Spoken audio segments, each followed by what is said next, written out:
Hello दोस्तों, आइए आज हम लोग अपने नए टॉपिक की ओर चलते हैं। जैसे कि आज का जो टॉपिक है वो है फ्लूइड डायनेमिक्स।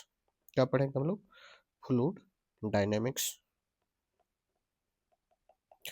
साथ ही इसी के अंतर्गत हम लोग बहुत सारे चैप्टर को कवर कर लेंगे। जैसे कि अगर हम लोग बोलें तो कुछ जो फ्लो से रिलेटेड बात होगा उसको हम लोग कवर कर लेंगे। और अगर बात करें तो इसी में हम लोग एक होता है equation of continuity, equation of continuity देख लेंगे। दूसरा जो अपना एक वर्ड होगा वो होगा बर्नौली थ्योरम। ठीक है, बर्नौलीज थ्योरम देख लेंगे। Sorry sorry sorry, Bernoulli theorem. उसके बाद जो हम लोग देखने वाले हैं वो है कैपिलरिटी एक्शन।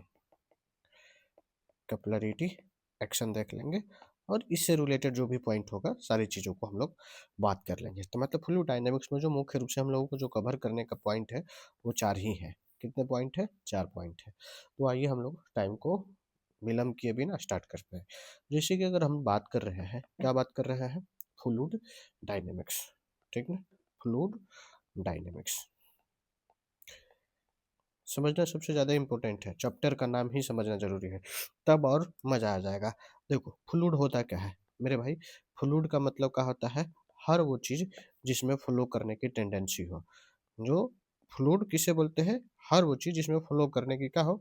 फ्लो करने की टेंडेंसी हो। तो जैसे कि किस में फ्लो करने की टेंडेंसी होता है? गैस में। जैसे कि किस में फ्लो करने की टेंडेंसी होता है? लिक्विड में। यही होगा ना। तो हम लोग का जो अपना आज का जो टॉपिक है ये है लिक्विड। हम लोग लिक्विड के साथ चीज़ों को डील करेंगे। ठीक है, तो आइए हम लोग एक, हाँ यहाँ तक तो ठीक है। अब जो दूसरा जो टॉपिक है इसमें दूसरा टॉपिक क्या है? डायनेमिक्स। क्या होता है? डायनेमिक्स। डायनेमिक्स का मतलब क्या होता है? डायनेमिक्स का मतलब होता है फोर्स। क्या होता है इसका मीनिंग? अगर हम लोग बात करें तो मीनिंग क्या होता है? एप्लीकेशन ऑफ फोर्स की बात कर रहे हैं। क्या होगा? एप्लीकेशन ऑफ फोर्स, यानी कि फोर्स के एप्लीकेशन के हम लोग क्या करने वाले हैं? स्टडी करते हैं। तो जो अब पूरा ओवरऑल अगर इस टर्मोलॉजी की बात करें तो जो लिक्विड है, ठीक ना, तो लिक्विड के द्वारा जो फोर्स एग्जर्ट किया जा रहा है, बात समझ में आ रहा है ना? उसी चीज़ को हम लोग क्या बोलते हैं यहाँ पर? फ्लूइड डायनेमिक्स बोलते हैं। होप की बात समझ में आया होगा। आइए उसे हम लोग आगे की ओर बढ़ते हैं। जो अपना पहला जो टॉपिक था जिसमें हमने बोला कि फ्लो, क्या बोला हम लोगों ने?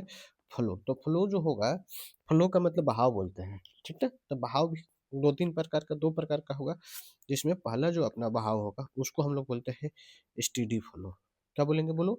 स्टीडी फ्लो बोलेंगे। देखो, आप इसमें लिख लिख के पढ़ना है चीज़ों को। आप कहानी की तरह मत सुनने का कोशिश करना, सुनोगे भूल जाओगे। ठीक है, तो इसको कोशिश करना आप लिखो। मैं पेन से क्यों लिख रहा हूँ? इसीलिए कि आपके दिमाग में बैठेगा।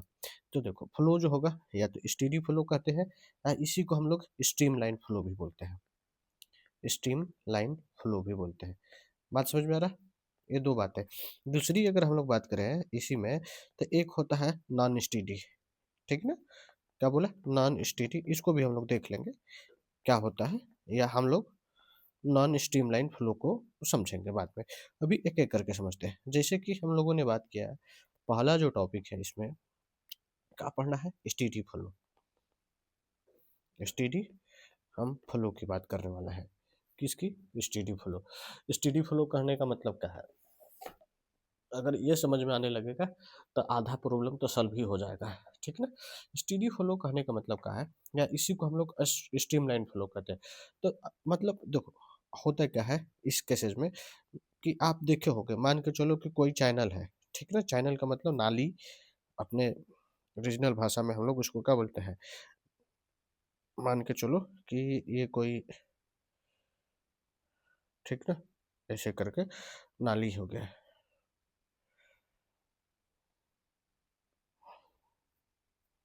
ठीक है, इसमें से क्या कर रहा है? लिक्विड फ्लो कर रहा है, सपोज करो। ठीक है ना, ये हो गया इस पाइप, कोई कुछ भी मान लो। अब जैसे क्या होगा, अब इस स्थिति में आप देखोगे कि जो कोई फ्लूइड का पार्टिकल यहाँ है, ये फ्लूइड का पार्टिकल, ये फ्लूइड का पार्टिकल जब एक साथ बहेगा, आप देख रहे हो ना कि पॉइंट ए पर हम बात कर रहे हैं, पॉइंट बी यहाँ पर ले लेते हैं, अब पॉइंट सी ले लेते हैं और पॉइंट डी लेते हैं। ऐसे करके हम लोग चीज़ों को समझने की कोशिश करते हैं। तो एक यहाँ पर आप बात समझ रहे हो? ऐसे हम लोग यहाँ पर वाटर का पार्टिकल, यहाँ का वाटर का पार्टिकल, सिमिलर फैशन में यहाँ भी बात समझ में आ रहा है? हो क्या गया, जब अगर स्ट्रीम लाइन फ्लो होगा, आप एक और चीज़ भी देख रहे हो कि ये जो है स्ट्रीम, एक स्ट्रीम ये है फ्लो का, और दूसर का फ्लो का स्ट्रीम ये भी है, मान के चलो थोड़ा सा आई स्ट्रीम ये भी है।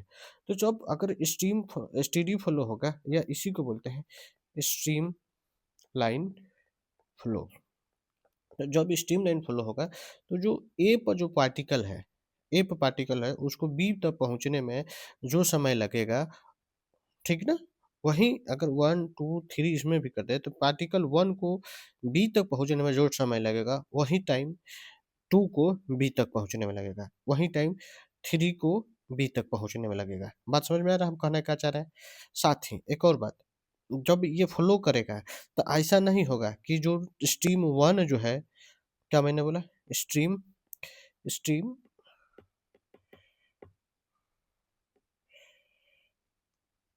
सॉरी,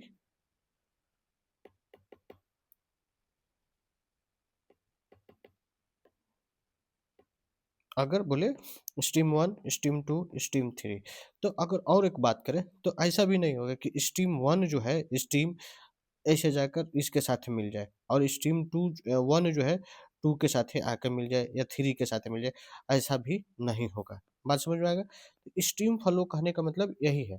क्या फ्लो करने का कहने का मतलब है कि जब वेलोसिटी होगा, जब भी लिक्विड का फ्लो होगा, तो velocity of all the fluid particle, ठीक ना, क्या मैंने बोला कि velocity of all the fluid particle, all the fluid particle, ठीक ना, रीचिंग और पार्टिकुलर पॉइंट, उसको पार्टिकुलर पॉइंट तक रीच करने में जो जो टाइम लगेगा वो सेम होगा, सेम एट ऑल टाइम।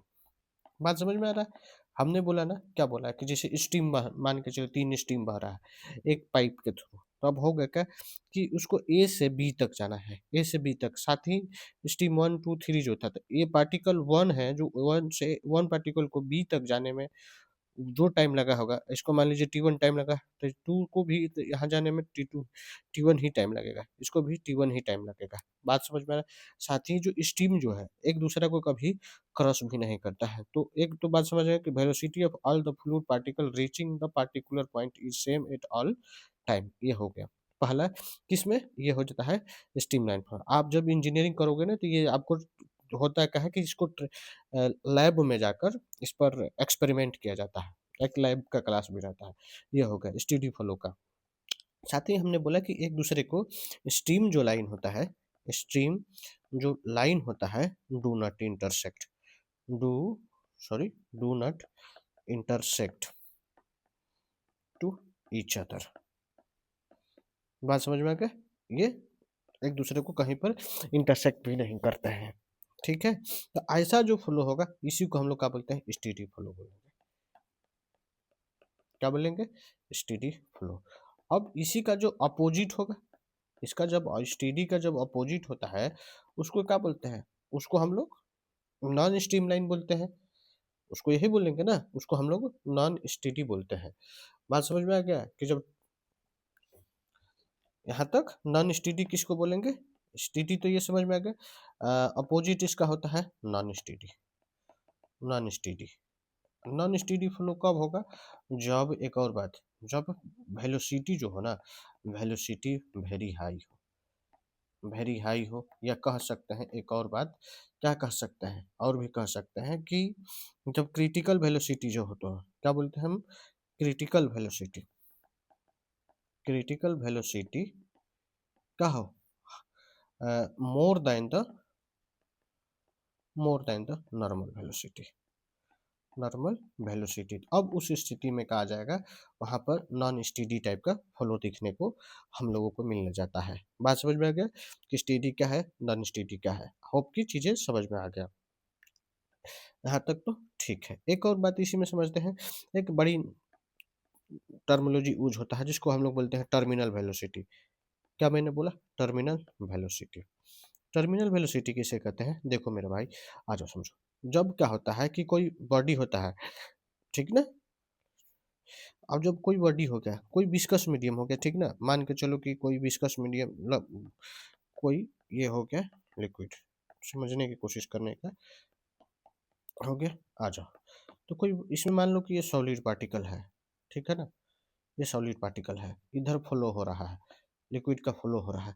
अब इसमें क्या है? ये सॉलिड पार्टिकल, सॉलिड पार्टिकल आ गया, हो गया सॉलिड पार्टिकल। तो जब बॉडी हो गया फॉल करेगा विस्कस मीडियम में, कौन सा मीडियम है ये भी जरा याद रख लो, ये थोड़ा विस्कस है। विस्कस मीडियम समझ रहे हो ना? विस्कस मीडियम कहने का मतलब थोड़ा गाढ़ा मीडियम है, ठीक है? तब अब क्या होगा कि जब इसको सॉलिड पार्टिकल को हम लोग एक इसको अंदर डालेंगे, ठीक है ना? पानी के अंदर जब बहने जाएगा, तो अब होगा क्या? एक स्थिति ऐसा आएगा, क्या होगा कि पहले तो इस सॉलिड पार्टिकल का, सॉलिड जो पार्टिकल है, सॉलिड पार्टिकल का जो वेलोसिटी है, शुरू-शुरू में वेलोसिटी तो क्या करेगा? इंक्रीज करेगा, ठीक ना? लेकिन बट सम टाइम बाद, सम टाइम लेटर होगा क्या? फ्यू मोमेंट लेटर चीज़ें क्या देखने को मिलेगा? इसका जो वेलोसिटी हो गया कांस्टेंट हो जाएगा। Velocity will be constant. बात समझ में आ गया? वेलोसिटी हो जाएगा क्या? उसके कुछ देर के बाद वेलोसिटी हो जाएगा कांस्टेंट। तो जब कांस्टेंट वेलोसिटी हो जाता है, क्या हो गया? वेलोसिटी क्या हो गया? कांस्टेंट। और उसी कांस्टेंट वेलोसिटी को क्या बोलते हैं बोलो? कांस्टेंट वेलोसिटी को ही बोलते हैं terminal velocity. Terminal velocity. Hope की बात समझ में आ गया, कहना क्या चाह रहे हैं। मैंने सीधा क्या बोला, देखो बाल्टी में पानी है, बाल्टी में जब पानी है मान के चलो कि थोड़ा फ्लो कर रहा है, अब उसमें क्या करो, कोई सॉलिड पार्टिकल को ड्रॉप करा दो। सॉलिड पार्टिकल जब होगा ना, तो कुछ देर के बाद, कुछ देर तक ले क्या होगा कि सॉलिड पार्टिकल का स्पीड थोड़ी देर के लिए बढ़ेगा, लेकिन कुछ देर के बाद क्या होगा कि जिस मोशन के साथ या जिस स्पीड के साथ लिक्विड बह रहा था, कुछ देर के बाद वो भी अपना स्पीड को मेंटेन कर लेगा, यानी कांस्टेंट वेलोसिटी को मेंटेन कर लेगा। और उसी कांस्टेंट वेलोसिटी को हम लोग क्या बोलते हैं? उसी कांस्टेंट वेलोसिटी को टर्मिनल वेलोसिटी बोलते हैं। होप की बात समझ में आ गया? समझ में आ गया? अब देखो, अब उस स्थिति में जब कांस्टेंट वेलोसिटी आ गया ना, तो एक चीज तुम निकाल सकते हो। क्या निकाल सकते हो बताओ? वो निकाल सकते हो weight of body. Weight of body, weight of body. अब देखो वेट ऑफ बॉडी निकालने के लिए जब हमने क्या किया कि जो बाल्टी में सॉलिड डाले हैं उसकी हम लोग वेट निकाल सकते हैं। कब, कैसे, किस तरीके से? तो ये जो वेट ऑफ बॉडी होता है, ये होता है sum of viscous force. Viscous force पढ़े हैं ना हम लोग? विस्कस फोर्स किसे बोलते हैं? जो लेयर के बीच में दो डिफरेंट लेयर होता है और उसके बीच में जो एक प्रकार का फ्रिक्शन फोर्स काम करता है, उसी को क्या बोलते हैं हम लोग? विस्कस फोर्स बोलते हैं। प्लस में सम ऑफ विस्कस फोर्स प्लस में force of buoyancy. Force of, बोलो, फोर्स ऑफ बायोन्सी। बायोन्सी किसको बोलते हैं बताओ? मैंने बता रखा है, बायोन्सी बोलो या अपथ्रस्ट बोलो। बायोन्सी या अपथ्रस्ट दोनों एक ही है। तो विस्कस फोर्स कहने का मतलब वेट ऑफ जो बॉडी होगा डब्ल्यू बराबर वी विस्कस प्लस बायोन्सी या अपथ्रस्ट, यही है ना? तो आप यहाँ से भी इस चीज़ को समझ गए, ये क्रिटिकल वेलोसिटी, टर्मिनल वेलोसिटी पर बॉडी का हम क्या कर सकते हैं? उसका वेट का कैलकुलेशन कर सकते हैं। होप कि ये टॉपिक, ये जो बातें हम बोले हैं, आपको क्लियर हो गया होगा। आगे आ जाओ, अब दूसरा जो अपना टॉपिक है उसमें जो है इक्वेशन ऑफ कंटिन्यूटी। क्या बोला मैंने? बोलो क्या बोला? मैंने बोला मेरे भाई इक्वेशन ऑफ कंटिन्यूटी। बोलो ना, इक्वेशन ऑफ कंटिन्यूटी, ठीक ना? इक्वेशन ऑफ कंटिन्यूटी, नाम से पता चल रहा है क्या करना है? कंटिन्यूटी को मेंटेन करना है। बात समझ में आ गया? क्या करना है? कंटिन्यूटी को रिफ्लेक्ट करेगा। देखो बहुत इंपॉर्टेंट को ये जो टॉपिक होता है इक्वेशन ऑफ कंटिन्यूटी, कहना क्या चाह रहा है? कहना चाह रहा है कि जब जब कोई मान के चलो कि कोई ये, ठीक ना, होता क्या है, ये लिक्विड है, एक प्रकार का पाइप हो गया, ठीक ना? इसका मान के चलो कि जो एरिया है, यहाँ का जो एरिया है, एरिया जो है इसको मान लेते हैं A1, और यहाँ का जो एरिया है जिस ओरिफाई से होकर लिक्विड का फ्लो, इसमें से क्या हो रहा है? लिक्विड का फ्लो हो रहा है, इसमें से लिक्विड का फ्लो हो रहा है, इसमें से लिक्विड का फ्लो हो रहा है। तो अब इसका जो एरिया होगा इसको मान लेते हैं A2, और इसमें से जो लिक्विड बहेगा उसका जो वेलोसिटी मान लेते हैं V2, और इसमें से जो लिक्विड यहाँ से जो इंटर कर रहा है उसका मान लेते हैं कि यहाँ का जो वेलोसिटी है क्या मान लेते हैं V1। तो जो साइंटिस्ट है उन्होंने बताया ना, क्या बताया कि बताया कि देखो ये जब इंटर जितना लिक्विड किया यानी A1 और V1 का जो प्रोडक्ट होगा वही जितना A2 हो जाएगा वो V2 हो जाएगा के बराबर। मतलब ये क्या होता है, कांस्टेंट होता है, यानी कि A1 V1 equal to A2 V2।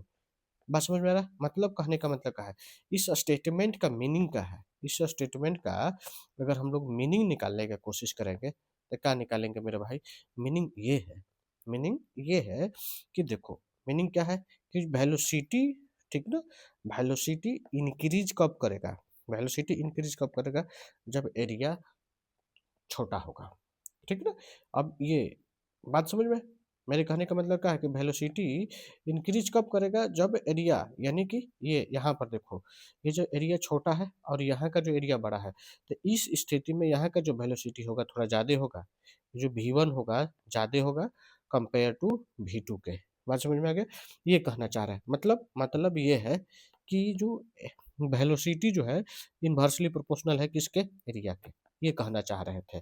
बात समझ में, ये होता है इक्वेशन ऑफ कंटिन्यूटी के अंतर्गत बातें। अब बात आ रहा है कि इक्वेशन ऑफ कंटिन्यूटी है क्या, तो ये एक प्रकार का रेट ऑफ फ्लो है। बोलो बाबू का है, रेट ऑफ फ्लो है। रेट ऑफ फ्लो समझ रहे हो ना, मैंने पहले भी बता चुका है। रेट का मतलब क्या होता है, यानी कि हम फ्लो का मेजर कर रहे हैं, फ्लो का मेजर कर रहे हैं। बात समझ रहे हो, फ्लो का मेजर किसके रेस्पेक्ट में, measure with respect to time, with respect to time, यही होता है क्या मेरे भाई, रेट। हमने क्लियरली आई थिंक कि आपको इक्वेशन ऑफ कंटिन्यूटी समझ में आ गया होगा। और ये जो इक्वेशन ऑफ कंटिन्यूटी जो है मुख्य रूप से बेस्ड किस पर है, तो ये जो बेस्ड है, based on the principle of, बोलो प्रिंसिपल ऑफ कंजर्वेशन ऑफ, बोलो बोलो बोलो कंजर्वेशन ऑफ एनर्जी। बात समझ में आ गया, ये एनर्जी के कंजर्वेशन पर बेस्ड होता है। कौन, equation of continuity, equation of continuity जो होता है किस पर बेस्ड होता है, किस पर बेस्ड होता है, तो कंजर्वेशन ऑफ एनर्जी पर बेस्ड होता है। बात समझ में। तो अब इसी इक्वेशन ऑफ कंटिन्यूटी का ना एप्लीकेशन देखने को मिलता है। एप्लीकेशन जो है एक साइंटिस्ट ने किया, एप्लीकेशन किसने किया, उसका नाम है बर्नौली। किसने, का नाम है बर्नौली, बर्नौली साहब ने, इन्होंने एक थ्योरम दिया। क्या बोला उन्होंने, बर्नौली थ्योरम।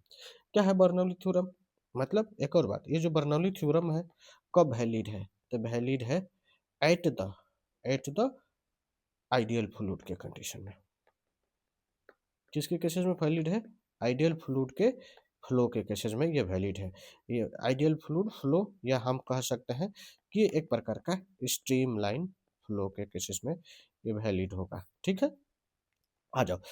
ये बर्नौली थ्योरम है क्या, तो मैंने बोला कि ये जो इसका डेरिवेशन हुआ है, कहाँ से डेरिवेशन हुआ है बताओ, equation of, equation of continuity से। बात समझ में, इक्वेशन ऑफ कंटिन्यूटी से इसका डेरिवेशन हुआ है, तो मतलब ये किस पर बेस्ड है, तो ये बेस्ड है principle of conservation of energy, conservation of energy, इसी पर तो बेस्ड है। मतलब समझ में आ रहा, तब कहना क्या चाह रहा है, कहना चाह रहा है, लेटेस्ट देखो एज्यूम समझो, इनका कहना जो है बर्नौली साहब का बर्नौली साहब का कहना है, ले लो ये एरिया A1 हो गया, ये एरिया A2 हो गया, ठीक है।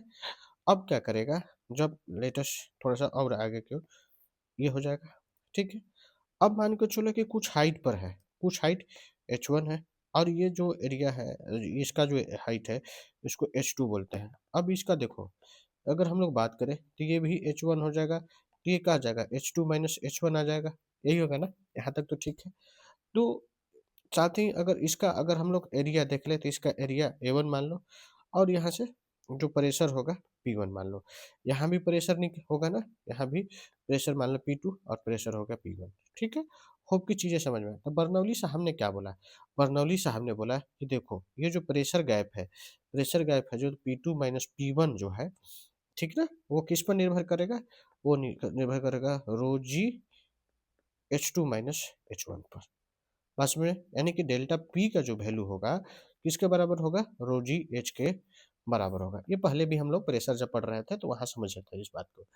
तो और इसको आगे क्या कहना चाहे, तो जो बर्नौली साहब ने एक बात बोला, बर्नौली ने बोला, क्या बोले, बर्नौली ने बोला कि जो देखो, जो प्रेशर एनर्जी होता है, क्या मैंने बोला, प्रेशर एनर्जी, देखना पोटेंशियल एनर्जी में नहीं बोल रहा हूँ, प्रेशर एनर्जी, प्रेशर एनर्जी, और उसके बाद फिर मैंने बोला, आप बोला potential energy, potential energy plus, और क्या बोला, काइनेटिक एनर्जी, काइनेटिक एनर्जी, ये जो होता है ना, इसका जो सम होता है वो कांस्टेंट होता है, कांस्टेंट होता है कब, एट ए पार्टिकुलर पॉइंट पर, एट ए पार्टिकुलर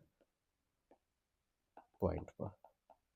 बात समझ में आ रहा है हम क्या कहना चाह रहे हैं, कि किसी भी पार्टिकुलर पॉइंट पर जब निकालोगे एनर्जी का जो सम करोगे, यानी कि pressure energy, potential energy, kinetic energy, तीनों को जब जोड़ोगे तो वो कांस्टेंट आएगा, मतलब ये कि P1 प्लस, ठीक ना, rho g h one plus half rho V1 का स्क्वायर। तो ये देख रहे हो, ये काइनेटिक एनर्जी, ये पोटेंशियल एनर्जी, ये प्रेशर एनर्जी, ये सब किस में निकाला गया है, पर यूनिट वॉल्यूम के रेस्पेक्ट में, किसके फॉर्मेट में कैलकुलेटेड किया है, तो पर यूनिट, बोलो, पर यूनिट वॉल्यूम के रेस्पेक्ट में कैलकुलेटेड किया गया है। तो उनका कहना है कि यही चीज़ें फिर दूसरे जगह पर अगर जाओगे, ये P2 प्लस में रो जी एच टू प्लस में हाफ रो V2 के स्क्वायर इजकल टू कांस्टेंट होता है। ये किसने बोला है, तो ये बात बोला है बर्नौली साहब ने। आई होप कि बात समझ में आ गया होगा कि बर्नौली क्या बोले हैं और किस तरीके से बात को एक्सप्लेन किया है। तो ठीक है, यहाँ तक तो आपको ये सब चीज़ समझ में आ गया होगा। अब अपना जो नेक्स्ट जो टॉपिक है वो है क्या, विस्कोसिटी। इसमें विस्कोसिटी है क्या, आई होप मैंने यहाँ पर लिखा था क्या,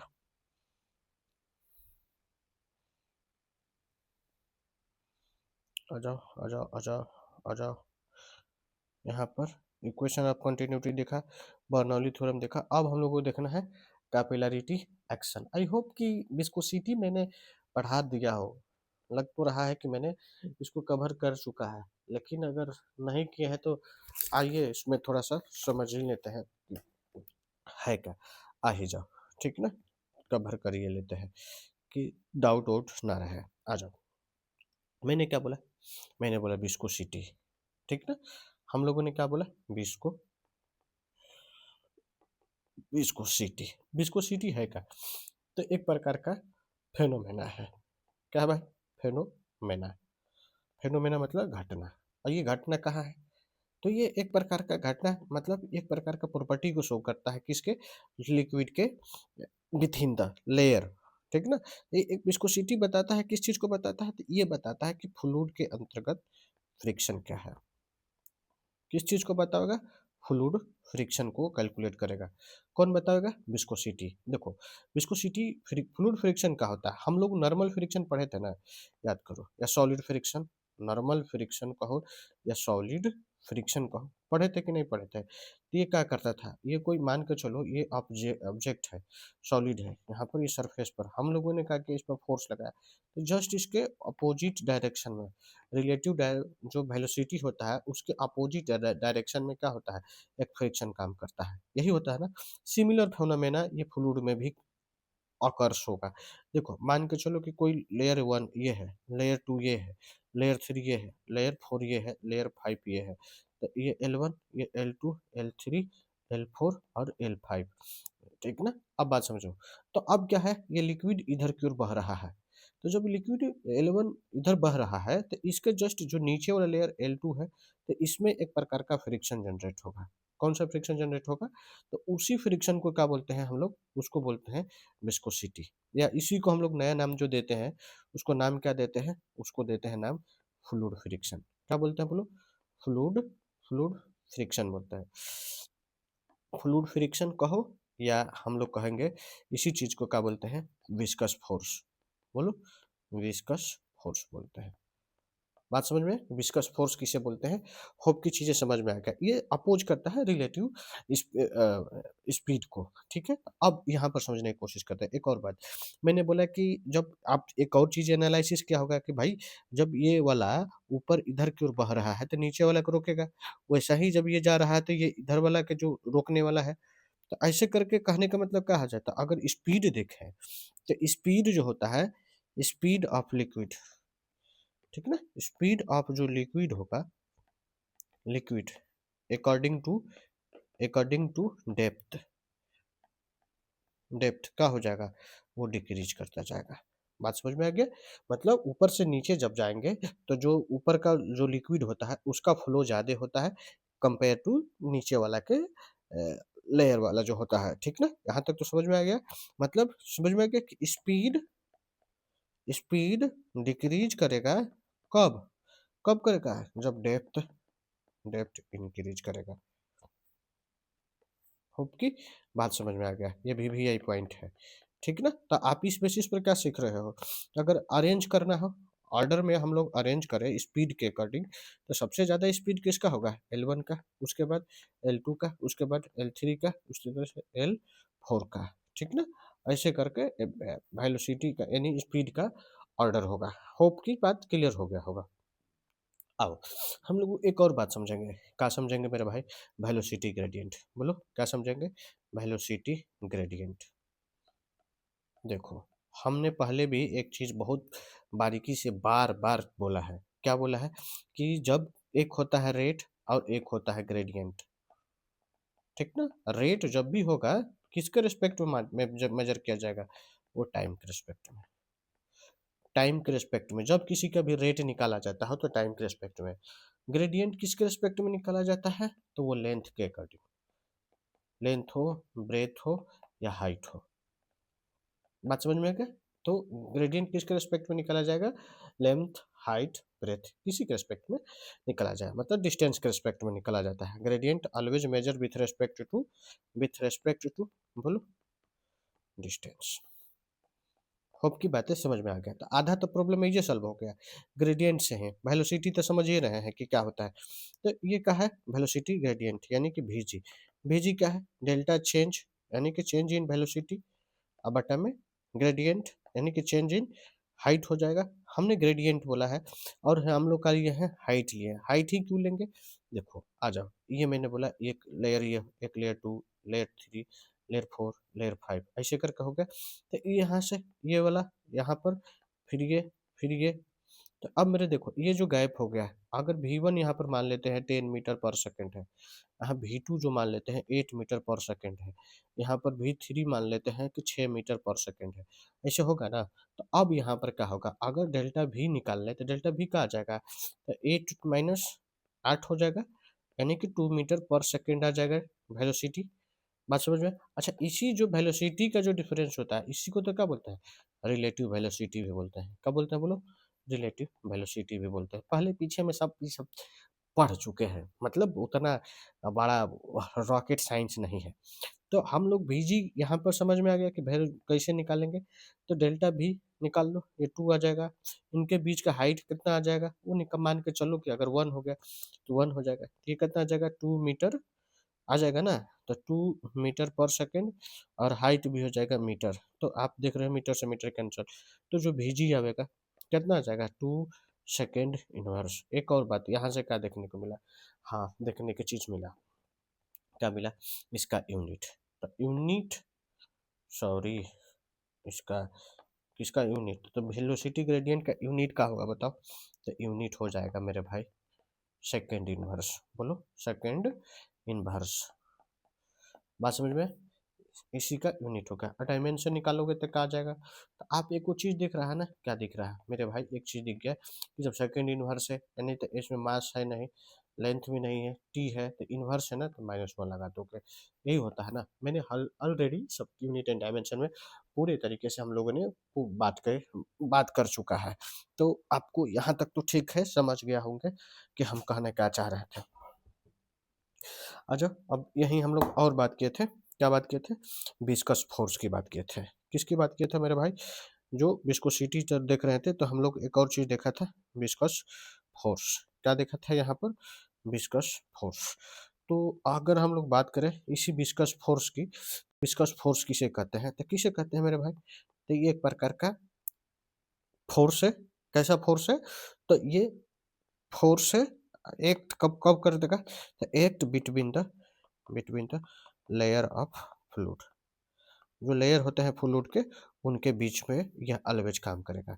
बात समझ में आ गया? तो अब जब ये विस्कस फोर्स है, ठीक ना? तो जब विस्कस फोर्स है तो ये किस-किस बात पर डिपेंड करेगा? है ना? डिपेंड करना चाहिए। तो ये डिपेंड किस-किस पर करेगा? तो 2 बात पर, 2-3 बात पर डिपेंड करेगा। इसे 2 बात पर मेजर डिपेंड करता है। किस पर? एक है वेलोसिटी ग्रेडिएंट पर। बोलो, वेलोसिटी ग्रेडिएंट पर डिपेंड करेगा। बात समझ में आ गया? वेलोसिटी ग्रेडिएंट क्या है? हम लोगों ने बात किया था ना, डेल्टा वी बटा में डेल्टा एच। यहाँ तक तो ठीक है। दूसरा हम लोग किस पर बात पर निर्भर करेगा? Area of contact. Area of contact, कि कितना एरिया कांटेक्ट है, उस चीज़ पर भी ये कौन डिपेंड करेगा? भेजी। बात समझ में आ गया? तो आप इस बेसिस पर हम लोगों ने क्या सीखने का कोशिश किया कि ये जो है, जो भेजी है, वी है, friction force directly proportional to DV बटा में डीएच हो गया, पहला इक्वेशन। दूसरी बात मैंने कहा कि जो फ्रिक्शन है, विस्कस फोर्स है, ये एरिया के ऊपर निर्भर करता है दोनों। तो अगर हम लोग इक्वेशन दोनों को मर्ज करते फ्रॉम इक्वेशन 1 एंड अगर 2 दोनों एक साथ रखें तो हमको क्या मिल जाएगा? जो विस्कस फोर्स है inversely proportional, sorry directly proportional to क्या हुआ, डी वी बटा में D H into into area, यही होगा ना? यही तो होना चाहिए। हाँ, यही होगा। तो इंटू एरिया हो जाएगा। तो हम प्रोपोर्शनल साइन को हटा देंगे तो ये भी फ्रिक्शनल बराबर का आ जाएगा, ये आ जाएगा ईटा। इसको ईटा बोलेंगे और ये बोलते हैं डी भी बटा में डी एच। बात समझ में आ गया? तो होप कि ये बात समझ में आ गया। हमने बोला क्या, ये क्या है? एन है। इसको क्या बोलते हैं? ईटा। क्या बोलते हैं बोलो? ईटा बोलते हैं। और ईटा का भी ये बात समझना है। तो ईटा किस चीज़ पर, ये जो है एन किस-किस पर डिपेंड करेगा? तो ये डिपेंड करेगा टेम्परेचर पर। टेम्परेचर पर मतलब अगर टेम्परेचर इंक्रीज करेगा तो ईटा का वैल्यू क्या होगा? वो डिक्रीज करेगा। बात समझ में आ गया? तो टेम्परेचर इंक्रीज करने पर तो ईटा का वैल्यू क्या हो जाएगा? डिक्रीज करेगा। होप की बात समझ में आ रहा है? साथ ही इसका और एक और नाम क्या है? इसका नाम क्या है? ईटा नहीं बोलते हैं, इसे सिंबल के नाम है, लेकिन इसका जो हम लोग नाम जो देते हैं इसको बोलते हैं कोफिशिएंट ऑफ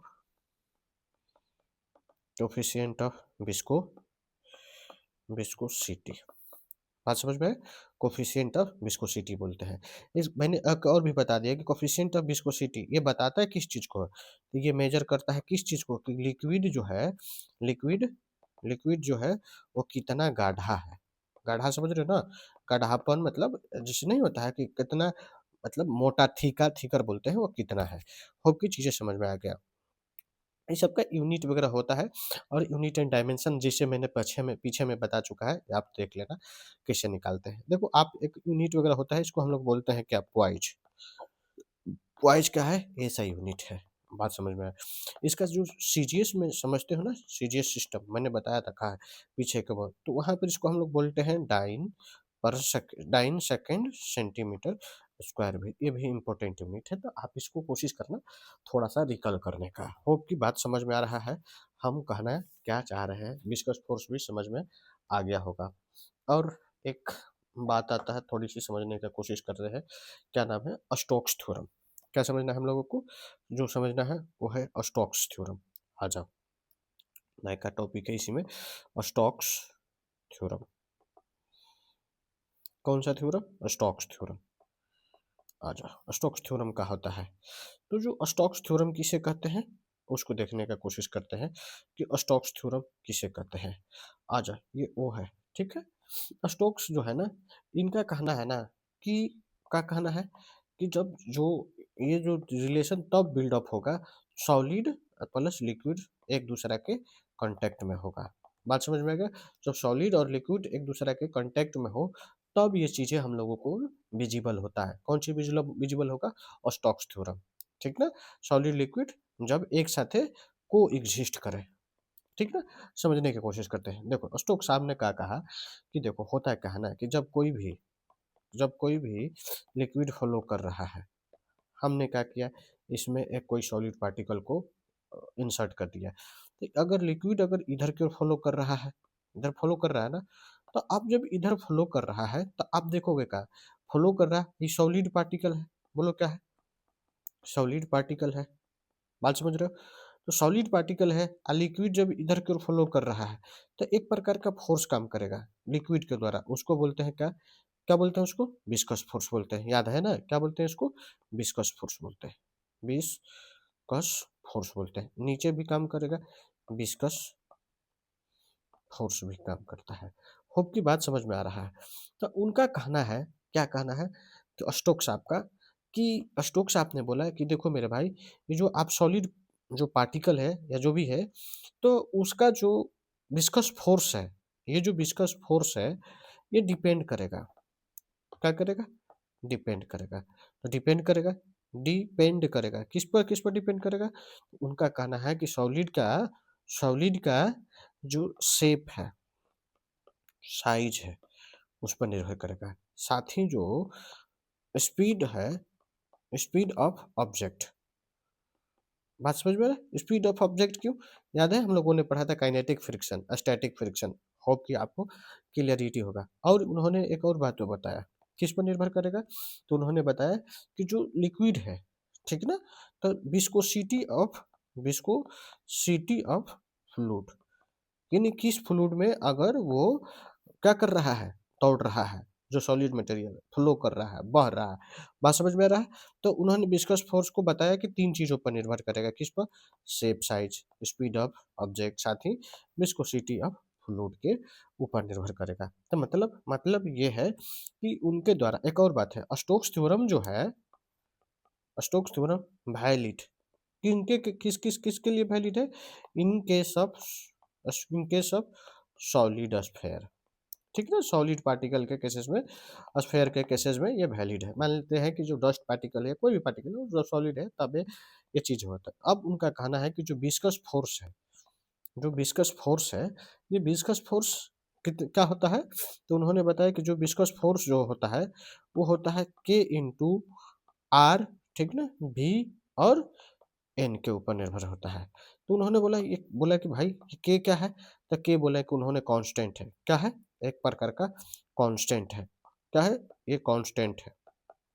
और जो कांस्टेंट है तो इसका कुछ ना कुछ वैल्यू उन्होंने बताया, तो बोला कि देखो इसका कुछ नहीं, 6 पाई के बराबर आता है। तो फिर बोले कि आर का है चाचा, तो आर बोले, उन्होंने बताया कि देखिए आर का है, रेडियस है, किसका रेडियस है, वो जो सॉलिड पार्टिकल है, वो रेडियस ऑफ सॉलिड पार्टिकल। बात समझ में आ गया। दूसरी बात उन्होंने एक और बात बोला कि वेलोसिटी, भी क्या है भाई, भी वेलोसिटी है, भी बोलो क्या है, वेलोसिटी है, आर रेडियस है, तो वेलोसिटी ऑफ किसका, वेलोसिटी ऑफ सॉलिड पार्टिकल, ठीक है। और एन क्या है, एन मैंने बता दिया ना, एन क्या है, viscosity of liquid, viscosity of liquid. इतनी बातें बोलकर अपना उन्होंने विराम कर दिया। मतलब इन्होंने बताया कि भैया देखो, एक प्रकार का फोर्स काम करता है जब सोई भी सॉलिड पार्टिकल फ्लूइड के अंतर्गत फ्लो करता है। मतलब सॉलिड, हम उन्होंने स्पेशली बताया कि इसको स्फेरिकल वाला क्या, उन्होंने फोर्स बता दिया, क्या बताया, ये वाला फार्मूला बता दिया। बात समझ में आ गया। अगर इसको और बढ़िया से लिखने का कोशिश करोगे, तो जो विस्कस फोर्स का है, तो 6 pi into R V N, ये एन यानी ईटा, उसी को समझने की कोशिश करना है। होप की चीज़ें आपको यहाँ तक तो समझ में आ गया होगा। हम लोग पीछे में भी सरफेस टेंशन वगैरह सब देख रखा है कि क्या होता है, किस तरीके से होता है। एक और हम लोगों का जो इसमें टॉपिक था वो था कैपिलरिटी एक्शन। आ जाओ, कैपिलरिटी एक्शन को भी इसी लगे हाथ साफ करिए देते हैं। तो क्या है कैपिलरिटी एक्शन, आ जाओ। देखो, ये सब जो टॉपिक है ना, एग्जाम में एकदम आते रहता है। ये सब एग्जाम के लिए हॉट टॉपिक होता है, क्योंकि सब कुछ बस में ही समझ में तो आता नहीं है। समझ में नहीं आएगा तो डेफिनेटली है कि घसपच घसपच होगा ही, और हम लोग ऐसे ही नहीं समझ में आएगा। ये कैपिलरिटी एक्शन क्या है, आपने देखा है ना, क्या देखा है, जो पहले के ज़माना में क्या, आज से 40 साल 50 साल पहले की बात कर रहा हूँ, उस स्थिति में देखिए ना, पहले जो पापा होते थे पढ़ते थे तो अपने लिए उस समय क्या करते थे, इंक वाला यूज करते थे, पेन होता था ना। तो वो उसमें देखोगे कि इंक का जो स्याही नीब जो होता था वो नीचे आ जाता था, होता था ना। या फिर आप देखोगे कि कोई कपड़ा होता है, आप देखे हो, जब कोई कपड़ा, भीगा कपड़ा होता है ऊनी का, अब उसके बगल में हम भीगा कोई और कपड़ा, एगो सूखा कपड़ा रख देते हैं, तो वो धीरे धीरे उसे रिस के चला जाता है, वो भी भीग जाता है। ये भी आप देखे होंगे। या फिर आप ये एक और ये देखा, जो हम लोग पहले बचपन में लालटेन से पढ़ते थे, लालटेन हो गया या दिया हो गया, हम लोग उससे पढ़ते थे। होता क्या था, लालटेन जो होता था वो नीचे से जो फ्यूल लिक्विड वो जो ऑयल होता था उसको खींच कर लेके ऊपर आप उसमें बर्न करता था, याद है ना? उसका में जो फिलामेंट होता था वो वहाँ पर, ठीक है। दूसरी बात, आप एक और देखो, जो पेड़ पौधा होता है, पेड़ पौधा नीचे से क्या करता है, पानी को रिसता है और ऊपर की ओर पतिया की ओर पहुंचाता है जाइलम और फाइलम के थ्रू। आप वहाँ पे याद होगा कि जाइलम जो रूट्स होते हैं वो क्या करते हैं, ऊपर को लेके जाते हैं। तो ये सब फिनोमेना होता है कैपिलैरिटी एक्शन के अंतर्गत देखा जाता है, कैपिलैरिटी एक्शन के दौरान देखा जाता है। आ जाओ, कैपिलैरिटी एक्शन कब होगा इस बात पर निर्भर करता है, वो है कांटेक्ट एंगल। किस पर निर्भर करेगा? कांटेक्ट एंगल के ऊपर निर्भर करेगा। और दूसरा होता है, एक फोर्स होता है जिसको हम लोग बोलते हैं कोहेसिव फोर्स और अधेसिव फोर्स। फोर्स बोले तो कोहेसिव फोर्स और एक अधेसिव फोर्स। बात समझ में? कोहेसिव फोर्स, अधेसिव फोर्स और कांटेक्ट ऑफ एंगल। होप की चीज़ें समझ में आ रहा होगा कि हम कहना क्या चाह रहे हैं, ठीक ना? तो मेरे भाई आ जाओ, आप देखते हैं कांटेक्ट एंगल क्या होता है। कांटेक्ट एंगल नाम से पता चल रहा है, हिंदी में स्पर्श एंगल बोलते हैं। देखो होता क्या है, लेटर से जिम करो, ये जो है ना लिक्विड, समझ में आ रहा है? इसमें क्या हो रहा है, बोलो बोलो बोलो बोलो, लिक्विड है। मन के आंख से देखो मेरे भाई, मन के आंख से देखोगे तब विजिबल होगा कि हम कहना क्या चाह रहे हैं। ये हो गया इसमें लिक्विड। जब लिक्विड है ना तो इसमें हम लोगों ने क्या किया, मान के चलिए कि कोई एक छोटा सा पाइप इसमें रख दिया, ठीक है। अब देखो क्या, जब हमने इसमें जब रखा, तो ये जो लिक्विड है ना, ये धीरे धीरे लिक्विड क्या करेगा, इसमें ऐसे चढ़ जाएगा। ये लिक्विड है, इसमें से चढ़ जाएगा, अंदर तक ले चला जाएगा। क्यों चढ़ रहा है? क्योंकि देखो अब होगा क्या, ये बाहर वाला है तो यहाँ का प्रेशर पी नट, यहाँ भी बाहर में है तो यहाँ पर प्रेशर पी नट।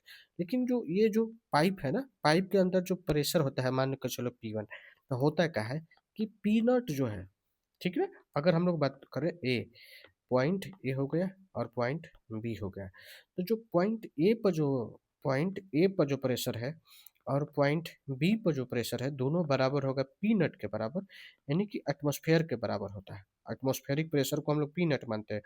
और जो P1 है ना, P1 जो होता है स्मॉल होता है पी ए और पीबी से। तो मतलब होगा क्या कि आसपास का जो प्रेशर कम है, सॉरी ज़्यादा है, इधर ज़्यादा है, इधर भी, यहाँ भी ज़्यादा है, यहाँ भी ज़्यादा है, यहाँ कम है, तो होगा क्या, ये वाला लिक्विड यहाँ से अपने आप ही इधर ऊपर चढ़ जाएगा। तो अब इस स्थिति में इसी चीज़ को समझना है, ठीक है ना, कि ये जो लिक्विड है ऊपर क्यों चढ़ रहा है, इस चीज़ को समझना है। और चढ़ रहा है तो कितना हाइट पर ये उसको ऊपर चढ़ा है, उसको हम लोगों को कैलकुलेट करना है। दूसरी बात, एक और एग्जांपल देखने को मिलेगा। क्या दूसरी एग्जांपल में मेरे भाई? दूसरी एग्जांपल ये है कि आप ये देखोगे, मान के चलो कि इसमें क्या है, लिक्विड है। बोलो क्या भरा है? लिक्विड भरा है। अब जब लिक्विड भरा है ना, तो हमने क्या किया, इसमें एक लिक्विड के अंतर्गत डाल दिया, ठीक है। ये थोड़ा सा पाइप हो गया। अब जब लिक्विड भरा है ना, तो देखोगे क्या, कुछ स्थिति में होगा क्या कि जो लिक्विड के जो पाइप है ना, इसमें इसमें लिक्विड भरने के बजाय इसमें नीचे नीचे ऊपर चढ़ने के बजाय नीचे आ जाएगा। बात समझ में? नीचे तो यहाँ पर P1, यहाँ भी सॉरी पी नट, यहाँ पी नट, और जो अंदर यहाँ जो लिक्विड है इसके अंदर जो प्रेशर है P1 मान लो, तो जो P1 हो जाएगा ना, ग्रेटर हो जाएगा पी नट, यानी कि जो ए हो गया, यहाँ पर ए मान लो और यहाँ पर बी मान लो, तो पी नॉट ए और पी बी के ऊपर से। तो अब इस स्थिति में क्या हो जाता है, इस स्थिति में होगा ये कि यहाँ पर लिक्विड जो होगा, इस केसेस में लिक्विड जो होगा, लिक्विड डिक्लाइन होगा, मतलब नीचे गिर जाएगा। और इस केसेस में क्या होगा कि जो लिक्विड है ना, यानी फ्लूइड, वो क्या कर जाएगा, राइज कर जाएगा। एक और बात, यहाँ तक तो समझ में आएगा। अब देखो, यहाँ तो लिक्विड राइज और डिक्लाइन कहाँ कर रहा है। अब इस स्थिति में देखोगे ना, तो ये जो फ्लूइड है, ये जो फ्लूइड है, ऐसे देख रहे हैं ना, थोड़ा सा यहाँ देखो, देखने को क्या मिल रहा है कि ये जो लिक्विड है ऊपर चढ़ा है और ये जो बीच का वो है, ठीक है। बात समझ में? ऐसे कर लो, ठीक है। तो आप एगो देखोगे, कॉन्टेक्ट ऑफ एंगल मैंने बोला है, तो कॉन्टेक्ट ऑफ एंगल होता क्या है मेरे भाई? तो कॉन्टेक्ट ऑफ एंगल ये वाला लाइन ऐसे, कॉन्टेक्ट एंगल ये वाला और ये, इसके बीच का एंगल ये हो जाएगा, तो इसको हम लोग बोलते हैं थीटा। और इसी थीटा को बोलते हैं कॉन्टेक्ट एंगल। क्या बोलेंगे? Contact angle. होप कि चीज़ें क्लियर हो रहा होगा। इसी तरह से सिमिलर यहाँ पर देखो हो गया क्या, अब ये हो जाएगा अपना पाइप, ठीक ना, ये पाइप हो गया। और ये देखोगे कि यहाँ सॉलिड, यहाँ से लिक्विड क्या हो रहा है, नीचे की ओर धंस रहा है। तो अब यहाँ से ये वाली लाइन और ये यहाँ से ऐसे है, तो इसके बीच का जो एंगल है इसको क्या बोलते हैं, थीटा। और इसी थीटा को क्या बोलते हैं, कॉन्टैक्ट एंगल, कॉन्टैक्ट एंगल। बात समझ में, कॉन्टैक्ट एंगल किसको बोलते हैं, और यहाँ पर कॉन्टैक्ट एंगल ये भी दिख गया, कॉन्टैक्ट एंगल थीटा। अब देखो यहाँ पर कॉन्टैक्ट एंगल है, क्या दिखा, अगर अगर 90 ये यहाँ पर देखो, अगर ऐसा होता तो ये 90 डिग्री होता। इस केसेस में क्या देख रहा है, थीटा जो है 90 डिग्री से छोटा है। इस केसेस में क्या देखोगे कि जो थीटा है यहाँ पर देखो, अगर ये 90 ऐसा होता है तो 90 डिग्री होता है, इसमें ये बड़ा हो रहा है ना, तो थीटा जो है 90 डिग्री से बड़ा हो रहा है। मतलब जब थीटा 90 डिग्री से ज़्यादा होगा तो लिक्विड का होगा, लिक्विड ऊपर राइज करने के बजाय लिक्विड डिक्लाइन करेगा, डिक्लाइन करेगा। मतलब समझ में आ रहा है, यानी कि यहाँ पर कहने का मतलब है कि लिक्विड जो है ना सरफेस को गीला नहीं करेगा। मतलब अगर इस पर, अगर ये लिक्विड जो होता है इस पर अगर चढ़ता है, राइज करता है, तो होता क्या, ये भीग जाता है, गीला हो जाता है। लेकिन इस केसेस में क्या है, गीला नहीं होगा। तो मतलब डिक्लाइन होने से क्या हो जाएगा, जो पाइप है, ठीक ना, पाइप जो है, पाइप डू नॉट, यानी यहाँ पर डंट, यानी डू नॉट वेट, वो गीला नहीं होगा। अब इस केसेस में आ जाओ, इस केसेस में क्या देखने को मिलेगा, इस केसेस में देखोगे कि पाइप क्या हो गया, पाइप गीला हो जाएगा, पाइप गीला हो जाएगा, मतलब भीग जाएगा। कहने का मतलब यही हम कहना चाह रहे हैं। तो होप कि ये चीज़ें दिख रहा है क्या होता है। अब एक फार्मूला है, क्या फार्मूला है मेरे भाई, फार्मूला क्या है, तो फार्मूला है ये एच, क्या है कि ये कितना हाइट तक ये ऊपर चढ़ा है, यानी राइज किया है, और कितना हाइट तक वो डिक्लाइन किया है, इसको लेकर। तो इसको लेकर एक फार्मूला है, क्या है भाई, फार्मूला रटना है, कुछ ज़्यादा नहीं। 2s cos थीटा बोलते हैं, और 2s cos थीटा क्या बोलते हैं इसको, 2s cos थीटा आर रो जी, ठीक ना। ये एच का है, बोलो, एच है। अगर हम लोग बात समझने की कोशिश करें तो ये क्या है, height, height of fluid, rise बोलो या डिक्लाइन बोलोगे, ठीक ना। दूसरी बात, ये एस का है, तो ये है सरफेस टेंशन, सरफेस टेंशन है, ठीक है। थीटा का है मेरे भाई, तो angle of contact, angle of contact. Rho क्या है, सॉरी आर जी का है, the acceleration of gravity. Hope की बातें समझ में आ रहा है। आर क्या है भाई, डेंसिटी, ठीक ना, डेंसिटी है, डेंसिटी ऑफ फ्लूइड। बात समझ में। आर का है radius of pipe, radius of जिस पाइप में ये चढ़ रहा है या राइज कर रहा है या डिक्लाइन कर रहा है उसकी। तो ये आपको, हमको लग रहा है कि आपको समझ में आ गया है। मैंने बता भी दिया था कि कैपिलरिटी एक्शन क्यों होता है, किस तरीके से होता है। अपना जो ये टॉपिक था ये होप की सारा इसमें कवर हो गया। हम लोग नेक्स्ट टॉपिक के साथ फिर मिलेंगे, ठीक ना। हम लोगों ने क्या क्या इस टॉपिक के अंतर्गत देखा है, तो क्या क्या देखा है भाई, कहाँ गया, टॉपिक में हम लोगों ने फ्लो देखा, इक्वेशन ऑफ कंटिन्यूटी देखा, बर्नौली देखा, कैपिलरिटी एक्शन देखा, इस सारी चीज़ों को हम लोगों ने कवर किया। और ठीक है, आप हमको कमेंट करके ज़रूर बताइएगा कि आपको वीडियो कैसा लगा, ठीक ना। आपका हम फीडबैक का इंतज़ार करेंगे। प्लीज़ आपसे रिक्वेस्ट है कि प्लीज़ हमको बताएं कि किस तरीके को आपको, मतलब और भी वीडियो चाहिए, भी हम उस पर काम करेंगे आपके लिए। यहाँ तक के लिए आपको बहुत बहुत धन्यवाद दोस्तों।